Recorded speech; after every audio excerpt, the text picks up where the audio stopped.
Hey folks, we're going to try something different today. The fact of the matter is, all the rage in the alternative community these days seems to not just be channeling. That shit's old school. The fact of the matter is, all the rage in channeling these days is actually channeling live people. So now, while it looks like you're talking to or you're listening to uh, the shell of the lower self of my friend Phil B, the fact of the matter is this is actually the channel of the higher self of C.W. Chanter. It's very important that I speak with you, and I apologize for using such a shitty avatar of a lower self to channel this important message through. But the fact of the matter is, there has to be some level of belief in this kind of stuff, and he was the you know, what are you gonna do? He was the closest thing I could get to somebody in this community would take seriously. So that's what you're dealing with. So, I love you, Phil, but whatever. Anyway, this is C.W. Chanter, and the important thing that happened is this. Last night we went on a journey. It was a very entertaining journey. We went from all kinds of different topics. It was beautiful. There were some beautiful people there, my good friends and fans. It was a wonderful thing, I mean, I had to take a break from my job of fighting crime on the astral plane to take a peek down and see what my lower self was doing. That's how much fun it was. But the end result is we came into a very, very interesting and important piece of information that we need to get out there in this alternative milieu and, contribute. That's what I'm here for. I love you guys, and I'm doing this for you. And so, about 3 hours and 17 minutes in, it came to the attention of you guys. I was asked a question, my lower self was asked a question about what I feel about aliens. And believe you me, I know you guys, I'm a little bit all over the place in, my beliefs. It seems like I kind of believe when my lower self kind of believes when I'm over there, and then when I'm over here, my lower self is not completely in direct harmony with my higher self. Otherwise, he wouldn't mock the likes of, your Donald Marshalls and whatever, because I'm out there fucking back to back with Randy Kramer shooting aliens on fucking Mars when he needs backup. But anyway, right now I'm here with you sharing this important revelation. I made a mistake, or I may have made a mistake. My lower self believes that I may have made a mistake with this Tyler character. So through the meatbag of the lower self of Phil B, I took notes.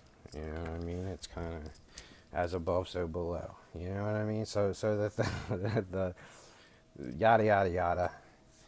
Believe you me, we're gonna get through this. Already a couple of minutes into it, and I don't think I'm gonna make my 20 minutes. But what are you gonna do? You know what I mean? Anyway. So you know what I mean is the leftover of Phil B. You can't get all of it out when you're doing this live channeling thing. The meatbags kind of interfere. What are you going to do? So, anyway, I was reviewing this thing, and I realized, and I revealed to my audience, this great story, and everybody had great laughs.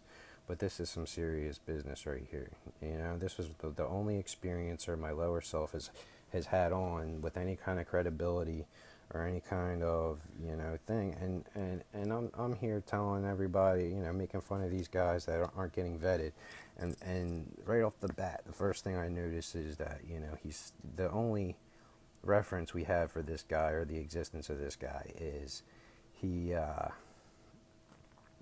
part of Facebook groups and has done some radio show interviews. Come on, I mean, I know better than that. I should have been looking a little more closely into vetting this character, especially considering his voice sounds exactly like Corey Goode. It's believe you me, I don't listen to a whole lot of Corey Goode. It's kind of difficult to to get through some of his stuff sometimes, so I wasn't as versed in the thing. But you know what? Let's give him the benefit of the doubt. It wasn't completely identical to him, whether he was changing his voice or whether it wasn't really him. I don't know. I am the higher self, but that doesn't mean I know everything. We're all human, right? Uh, Yada yada yada. All right, where was I? I can't even follow my notes. What the fuck's going on here? Okay, Jesus. Alright, so oftentimes I'm shitting on people's silly stories, but this time there's an actual person here. So this is changing the whole dynamic of my show. Of course, I need to qualify that for 15 to 20 minutes and make sure nobody's feelings are hurt because, you know, that's who I am. I'm a good, what are you going to do? I mean, I think people enjoy that. It's kind of what, you know, people, it kind of sets me apart is I like to state my attention and tell you, you know, what exactly it is that I'm talking about while I'm throwing up these Illuminati signs. The commenters are correct. This is the symbol for 666. It is an incantation. You don't properly understand it, but that's okay. I don't even think my lower self even not only doesn't understand it, but he you know, he doesn't even realize he's doing it. So don't fault him for that. But yes, you know, it was good that you pick up on that. You know, that unconscious cue. We're getting good here, kids. You know, the discernment. You know, we just got to keep it coming. Got to pay attention. Be ever vigilant. We got to, you know, call each other out when we see it. And what are you going to do? You know, I'm not going to reveal exactly what that means or what's that doing to you. But the fact of the matter is, I don't know, yada, yada, yada. Anyway, back to my notes. Let's see here. 6 or 7 minutes in at the time mark, he says, it was not a big deal, but it was my first encounter with a UFO. This craft followed him up the mountain, and it was your general standard, boring little, you know, bright light following you kind of thing. But it piqued this gentleman, Derek Tyler, if that is his real alias, to have an interest in all things ufology. So the next thing we hear him say is, in 1984, maybe we'll have to channel J. Essex a little bit later because I'm not exactly sure what the 1984 indicates, but the 42 minutes, and this is, if I'm lying, I'm dying. This iPad right now is sitting on a Douglas Adams, The Ultimate Guide to the Hitchhiker's Galaxy. There are no coincidences, folks. This 42 minutes thing, there's something to that. This is some sort of synchronicity that obviously has some sort of significance, although we'll have to ask our suspended friend about what exactly, you know, because I mean, look, I mean, not everybody at home might have read The Hitchhiker's Guide to the Galaxy. There's a part, it's a great book. Douglas Adams has, you know, he's revealing a lot of truth and with a lot of, like, comedy. It's great stuff. You should probably read it, but, you know, don't take it too seriously. But the secret of life is embedded within it, and it's apparently 42 minutes for this experience. I don't know. You know, you decide. What are you going to do? All right. What he said about this encounter was that it was clearly alien. Clearly alien. He looked at this ship and, gosh, I wish I took better notes, but I don't understand what made it clearly alien, but it was clearly alien. It was not of this world. And where was it? Specialized hospital. Specialized hospital. Not only does he call it a specialized hospital, but it's a specialized hospital. And these are his words. If I'm lying, I'm dying. Go to the timestamp. I'm not exactly sure where it is. It's somewhere after the 7-minute mark and before the 13-minute mark. But he says it is a place for severely retarded people. No offense to retarded people. I'm not trying, and they're not my words, they're his. But this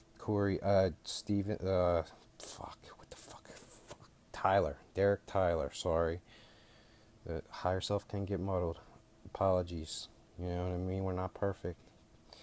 Alright, yeah, let's get back to it. Anyway, severely retarded. Direct quote.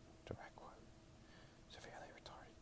Listen, the fact of the matter is, the conclusion that I've come to after my years and years of swapping VHS tapes and Xerox copies before the internet, I mean, I was getting telegraphs from fucking what's his face, Edgar Casey back in the day. You know what I mean? I've been at this fucking game longer than the game's even been around. If I was alive, I definitely would have been associating with Aleister Crowley. However, I can only channel him in my lower form in this day and age, and you haven't been privy to that yet, but it's closely related to my L. Ron Hubbard admiration. I mean, these guys, there's important truths there. What are you gonna do? Anyway, yada yada yada.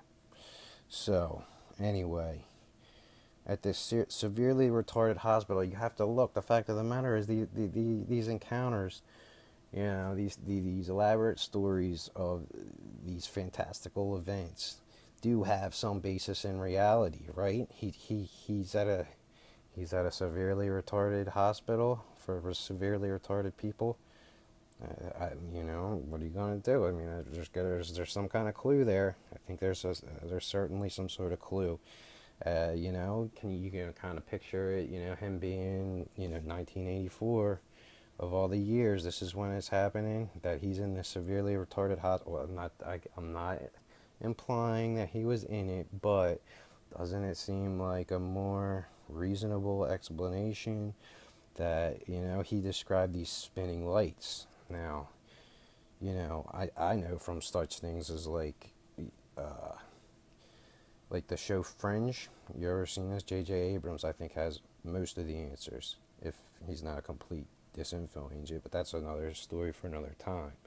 But when he describes this craft, there were spinning lights, and he was very specific in pointing out that it was going counterclockwise, and anybody who's been in this scene for any amount of time knows that, the spinning around of the lights, I mean, the red and green. I saw a Fringe episode where the red and green lights flashing hypnotizes you.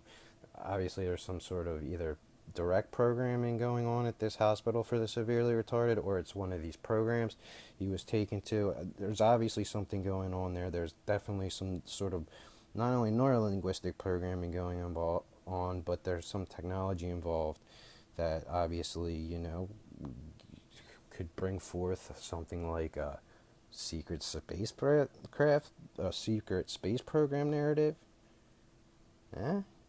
Maybe? I don't know. You know what I mean? I'm not saying that Derek Tyler is Corey Goode, but I don't think we can come to the conclusion that he's definitely not Corey Goode. Not Corey Goode. Double, whatever. Anyway, he goes on, yada yada, back to my notes. He goes on to state how he's interviewed hundreds, I think he said thousands, I didn't rewind it to go back, but he's been basically this Derek Tyler guy has apparently been interviewing abductees.